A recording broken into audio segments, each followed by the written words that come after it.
Hey everyone, welcome back, and let's write some more Leetcode today. So today let's solve the problem, magic squares in grids. So with this problem, there's the good news and the bad news. So I'll start with the good news, and that's the simple sort of brute force solution to this problem actually is the most optimal. So that's the good thing, at least in terms of big O complexity. Now, the bad news is that there's a second solution, which is in terms of big O just as efficient. I mean, it is technically more efficient in just like the raw number of operations that it uses. But the bad news is that it involves quite a lot of math. Now, I can explain it to you. That's the easy part, but coming up with it by yourself is the hard part. I did not come up with it by myself. Even if somebody were to come up with it by themselves, the proof is very, very tedious and long to really reason about. You might have the intuition. I think the intuition is somewhat reasonable, but really like proving it is sort of tedious. I will kind of go through that though.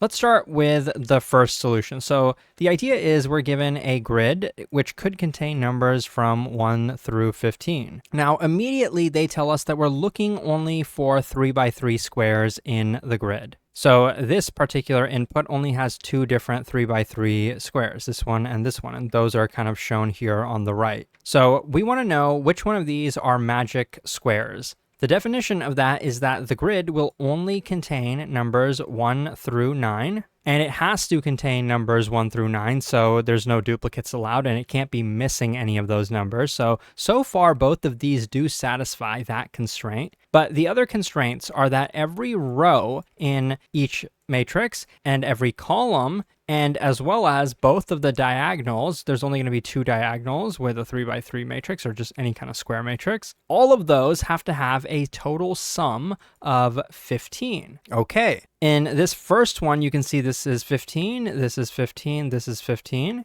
The diagonals are also 15, both of them, and then the columns are all also 15. Now, this second one over here does not satisfy that. The row, and row are 15. This column is 15. This column is 15. And this column is 15 as well. But when you get to the diagonals, this one is clearly not 15. This one is not either. Brute force, pretty simple. Just go through every single 3 by 3 square in the given matrix. How do we do that though? Well, my thought process is consider every position as the top left corner. So here is the top left corner of our 3 by 3. Like suppose it's over here. So this would be this 3 by 3. We'd consider this one also.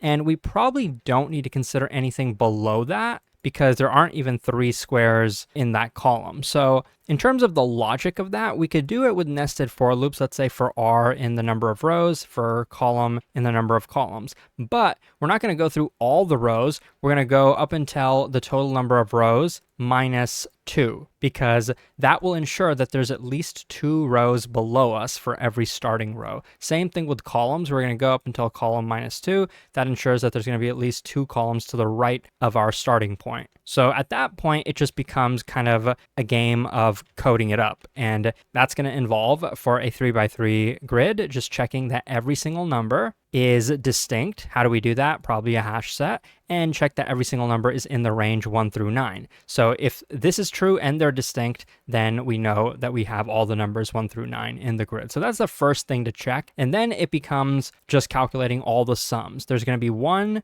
2, 3, 4, 5, 6. Let me get rid of this. 7, 8 different sums that we have to calculate. All of them have to sum up to 15. We know that there is a possible solution, at least one, so we are going to have to sort of brute force this. And this solution will work, and the time complexity, believe it or not, is going to be roughly, in terms of big O, the dimensions of the matrix, let's say the number of rows times the number of columns.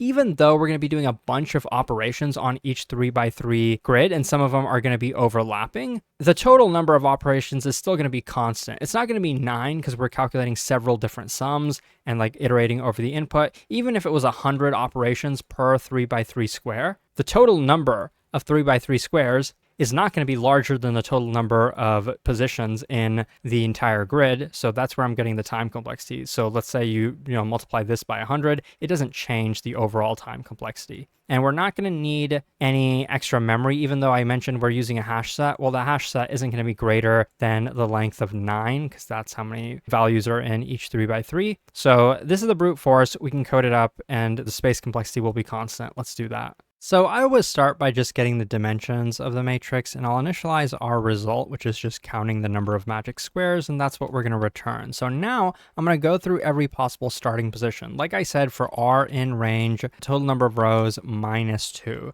We're considering that as the top left corner. We want to make sure that we have enough rows below it. Same thing with the column. Number of columns -2. Now we could put the logic for determining if this is going to be a magic square directly here. There's nothing wrong with that, but we're going to go through 4 steps. We're going to ensure that everything is 1 through 9. We're going to then validate the rows, and then we're going to validate the columns, and then we're going to do the diagonals. If at any point, like here, for example, we determine it's not valid, then we want to break out of this loop pretty much. It's easier to execute a return statement because from here, we might be running a loop to detect all the columns or rows and summing them up. So that's something I actually realized as I was coding this up here. I guess I can even do it here and then show you why we're going to be using a function for it. First, we want to go through the 3x3 square starting at row and column. That's the top left position. So let's say for I in range from row up until row +3. The reason I'm doing row +3 is because the last one will be non-inclusive. So we're going to go from row to row +1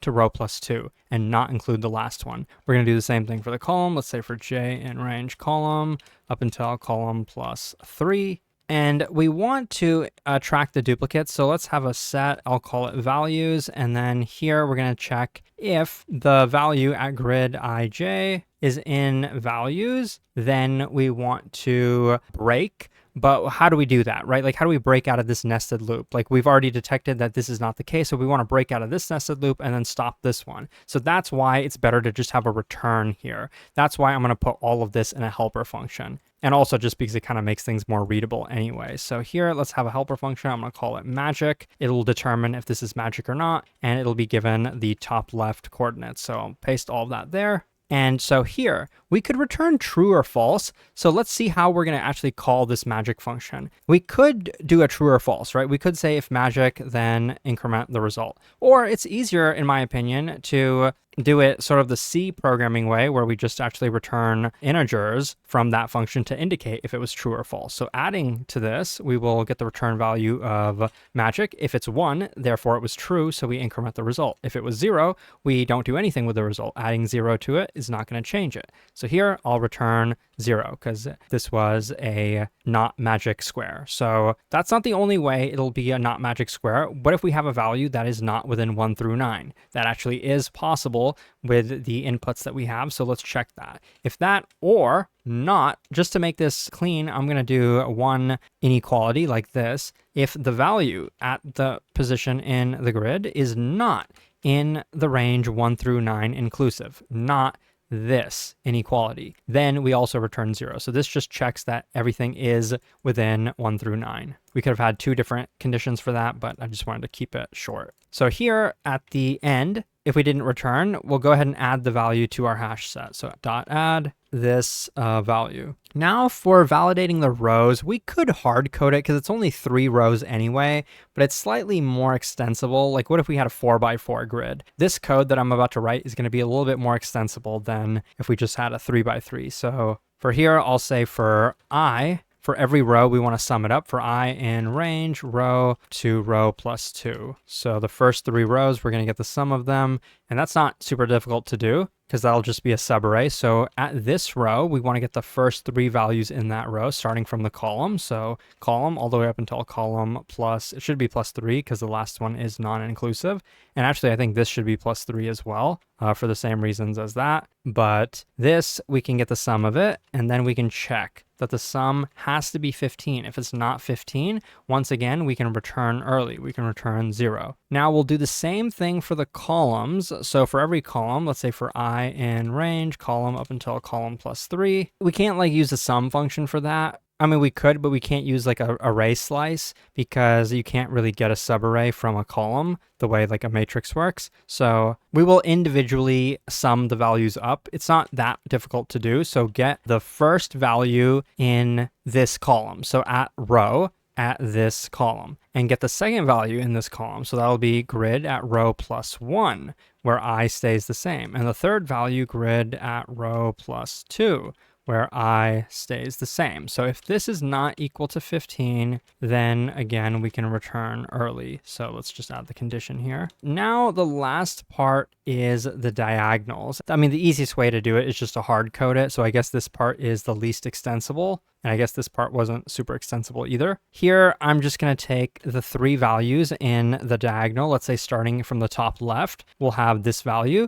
And then going to the middle, we'll have this value, row plus 1, column plus 1. And then the bottom right value, which is going to be grid at row plus 2 and column plus 2. So if this is not equal to 15, or I'm just going to copy this so we don't have to type it all out again. Or starting from the top right. So this would be a row would stay the same, and then column would be plus 2. And then going to the middle, that's going to stay the same. And then going bottom left. So row plus 2. And I think the column would just be the same as the original. So if either of those is not 15 here, we will return 0 as well. Now, if none of these execute, then all the way down here within the function, we can return 1. Therefore, it was magic. Let's zoom out a bit so we can see everything. So this is the helper function doing most of the work. And then down here is where we're actually calling that helper function. So this part is pretty straightforward. Let's give this a run. Hopefully we don't have any typos or index like edge cases that we're missing.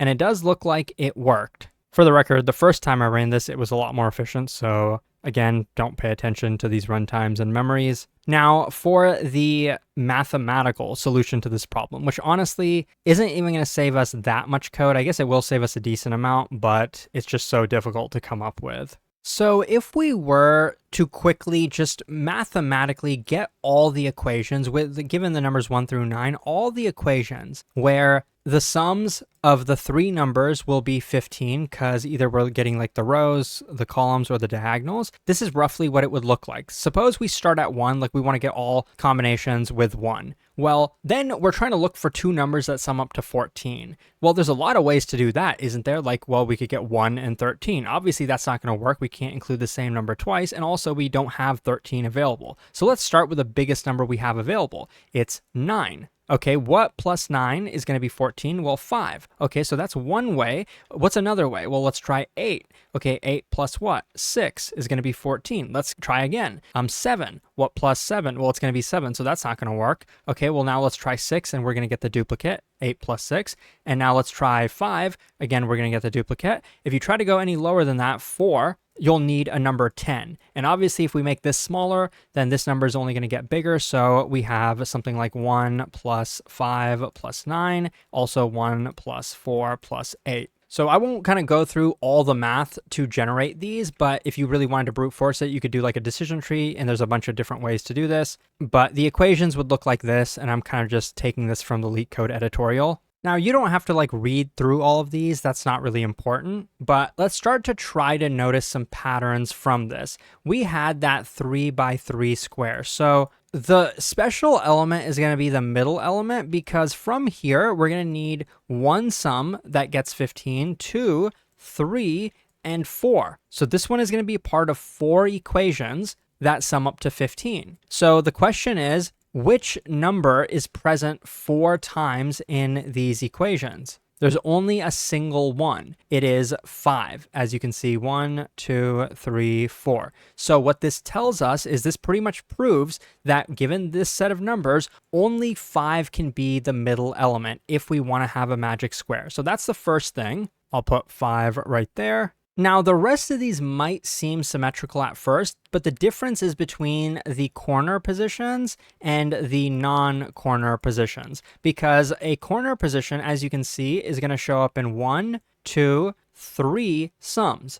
Whereas like these, each of these is only going to show up in 2 different sums each. So, all those. Now we ask ourselves, are there 4 numbers that show up 3 times in 3 different equations. And there has to be, because we know that there's at least one solution to this problem. And so that is, in this case, the even numbers. Whoops, I just realized that I had a mistake in this. I'm really, really sorry about that. I do not know how this turned out to be a 4. That should have been a 6 this whole time. So I'm really sorry. Hopefully you caught that, or hopefully it wasn't too confusing for you. Anyways, 4 shows up 3 times. So 2 shows up 3 times. 4 shows up 3 times. I believe 8 shows up 3 times. And the last even number, I think, is 6. So 6 shows up 1, 2, 3 times. So the even numbers are the ones that show up 3 times. Theoretically, each of these has 4 different choices. So I don't know how to like indicate that. I guess I'll just put 4C, I guess, in each of these positions. So there's 4 different choices for that.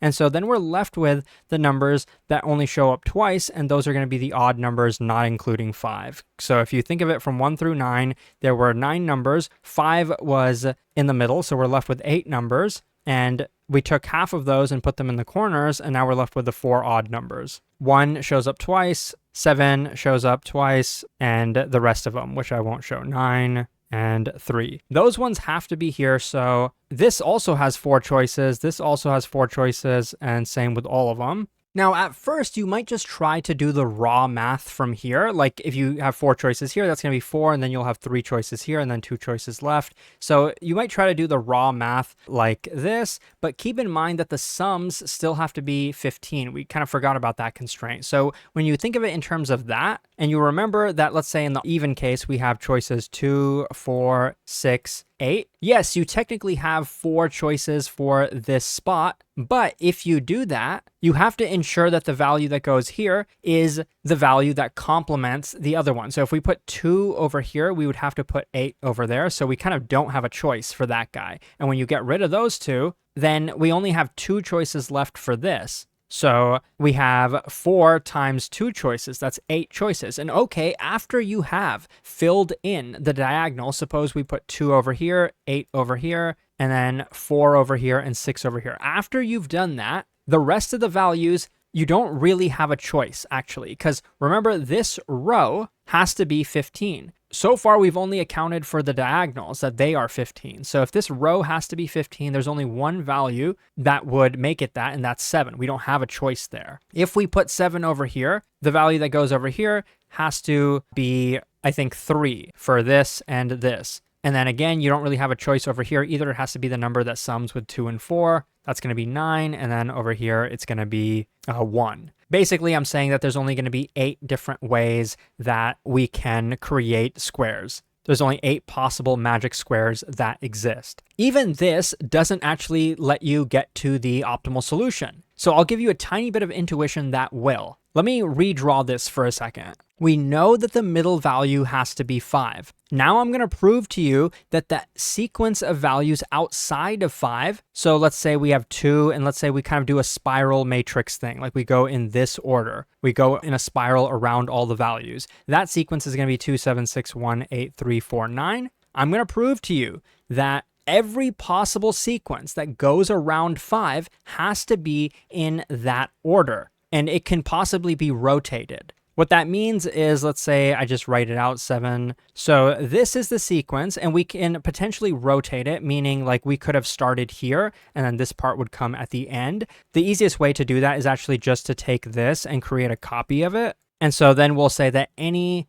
sub portion of this that is of length 8 technically counts. And the intuition for that is basically, we know that this is valid. This is one valid solution. And it's also true that if I took this thing and rotated it 90 degrees, and I know the numbers, you can't really read them anymore, but this is technically also valid because we didn't really change anything. All we did is we took something that was a column and now it's a row. So the sum should still be 15. The diagonals did not change. They're still 15. This is 15, this is 15, this is 15. So this is a second solution. Now I'm going to find the third solution. We know there's only 8 solutions total. This is the third one, and this is the fourth one.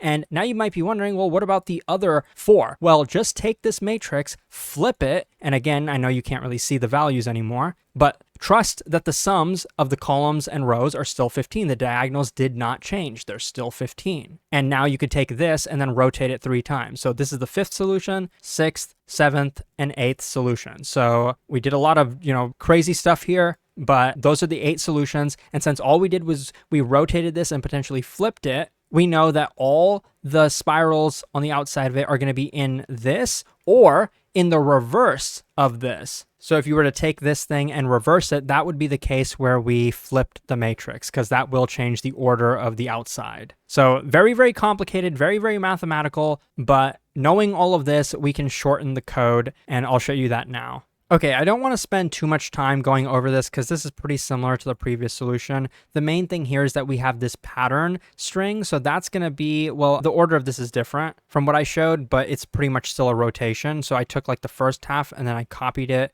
to the second half. And you actually don't need the last character. I won't go into details of why you don't, but you don't. And same thing on the second one. This is just kind of a reversal of the other. And we have the logic down here is pretty much the same, except now we're not going through top left positions. We're only going through the middle position. So row, column are going to be the middle. So when we call our magic helper, first we're going to check the middle position has to be 5. If it's not, we return. And then we go through all the neighbors of that middle position. We go to the top neighbor, the top right neighbor, the right neighbor, the bottom right neighbor, and all the other neighbors as well. They kind of go in clockwise direction. So then we iterate over all the neighbors, we take the value, convert it to a string, and then concatenate it to our sequence string, and then we check is the sequence either in pattern 1 or pattern 2. If it is, we return 1, otherwise we return 0. So I would call it a magic solution, but it's not magic, it's just math. So let's run this. And as you can see, it works, and it is technically more efficient, but not in terms of big O complexity. If you found this helpful, check out Leetcode.io for a lot more. Thanks for watching, and I'll see you soon.